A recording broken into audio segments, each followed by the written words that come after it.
I believe, by the way, that we actually have the motorcade coming out here, so I'm going to make sure that we get the shots of that, Steve. Okay.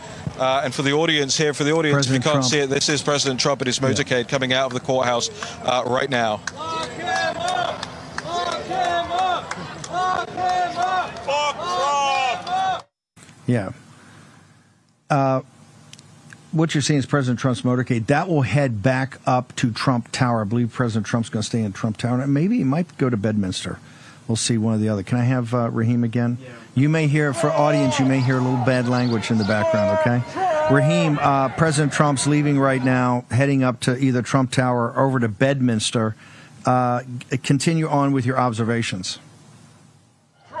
Yeah, no, I apologize for the foul language of some of those around us. Steve may be able to hear it, but it is a tiny, loud and... Inside Donald Trump's prison cell, the surroundings are like any other small, enclosed space. The walls are gray concrete, and a narrow cot with a thin mattress is the only piece of furniture. A tiny metal sink and toilet combo sit in one corner, while a small barred window allows a sliver of natural light to filter in. The sound of clanking bars echoes through the air as guards patrol the hallway outside. What?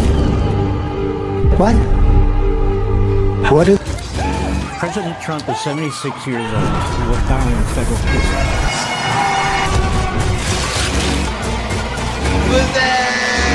Trump spends his days pacing the limited floor space. The once powerful man now finds himself in a place of confinement. Are the Trumps gurus? Are they sort of business people? They got a business past? Did Daddy Trump at one stage used to be somebody that was giving out business advice on a TV show called The Apprentice? Or have I got that wrong? He's now known as a convicted felon. Surely that can't be the same person. Anyway, I thought those who do business have one golden rule sometimes: to take their time before they come to a decision or a reaction. Sleep on it could be an expression. You know what I mean? 40 winks, we'll get back to you in the morning. In Dumb Trump Jr.'s case, clearly that message hasn't got home. Never it's like, grab his phone and whinge. Seriously? Does he really think whining into his phone for a few likes on social media is going to sort the situation out? Methinks not. But hey, what do I know?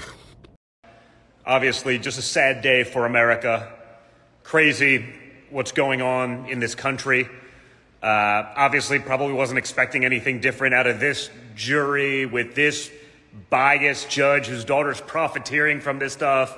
My father's not allowed to talk about the people. Michael Cohen, who's lied to every congressional body, every banker, every press, his own wife, went to jail for lying, is a upstanding citizen who probably told the truth on this day. Well, the one time he told the truth, folks, it was this time. Absolute freaking insanity. But I'll say this, the Democrats have succeeded in their years-long quest to turn our country into an absolute crap hole. They've done that. They've been trying for a long time. There's literally no other way about it at this point. They've tried for a long time, and they're getting it. We are getting exactly what these people have voted for. And it's not going to work out well. If you think they can do it to Trump, they can do it to anyone, okay? I'm going to be going, I'm going to go up now to my studio. I'm going to get on Rumble for my podcast. We have to be willing to fight back. We need to be subpoenaing Judge Merchan and his daughter. We need to understand what are the connections between big Democratic money and this sham prosecution. Did George Soros ever talk to Alvin Bragg about using his power to go after Donald Trump? We need to get to the bottom of it, and when we find wrongdoing, we need to be willing to actually punish it. That is the only language that I think these people are going to understand, is that if they do this, if they turn the American system of justice into... The verdict is now being read. As you can see on the screen here, count 1, guilty. Count 2, the former president found guilty. Count 3, guilty. We await count 4 here.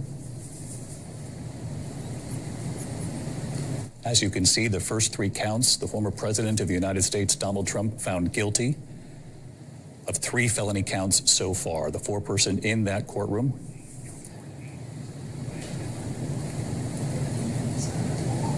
Count 4, guilty. Count 5, guilty. Count 6, guilty. As we continue to enter in what we're learning from the courtroom, it's our belief that first 19 counts, I'm being told, the former president has been found guilty of. Counts 20 through 23 found guilty as well. So correct me, control room, all the way through count 23 now found guilty. We are now up to count 26 and count 27 found guilty as well. So again, I'm going to pause here. He's been found guilty 31 counts now of guilty as we wait for the graphic to catch up to the reporting coming from the courthouse. Count 33 and counts 34 coming in right now. Guilty on all counts. This jury in New York City, a jury of his peers finding the former president guilty on every single felony count brought against him by the Manhattan District Attorney's Office. Aaron Katursky outside the courthouse. Let's go to you for first reaction.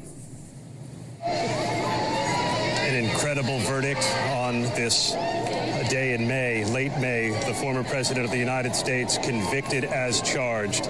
34 counts of falsifying business records. And David, as the crowd outside this courthouse found out, a big cheer went up from opponents of the former president who had been massing in the park across the street from the courthouse. Just a whooping cheer, and they continue to make a lot of noise. There have been supporters of the former president here as well. It looks like many of them are hanging in there, but are remaining silent as the former president has been convicted on all 34 counts of falsifying business records.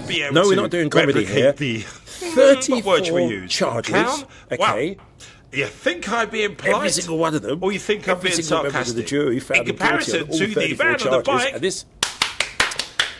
This lawyer, you thought the Abbott was bad, goes on Fox and says, if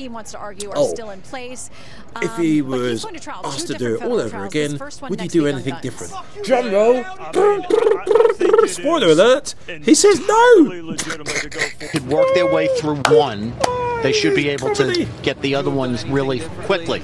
So my tendency would be to think the longer that it goes on, the better it is for the defense, because we shouldn't delude ourselves into thinking they're having a hard time working through 34 counts. They really only have to answer one, and if that really should be the answer. They've got some factual differences in dates and times and those kinds of things, but the underlying essence of what they are is, yes, essentially the same. Let's play this now from James Comey, because he's got a feeling about how this trial is going to go. Well, I've tried a lot of jury cases, and I know you can't fully tell, even if you've been in the courtroom the whole time, but it seems to me a very strong case. I think a high likelihood of conviction, some likelihood of a hung jury, almost zero blowing up tonight saying this case never should have been brought.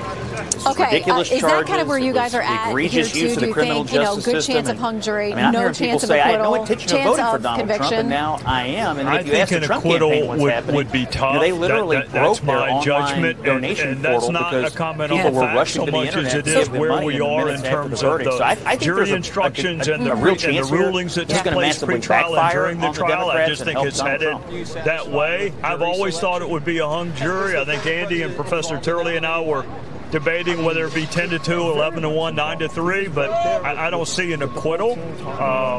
But that's not a comment on the facts. That is more a comment on the way Judge Merchan. Our jury in Manhattan, and that's not I'm not being disparaging to the jurors, man. They were great. They showed up on time every day.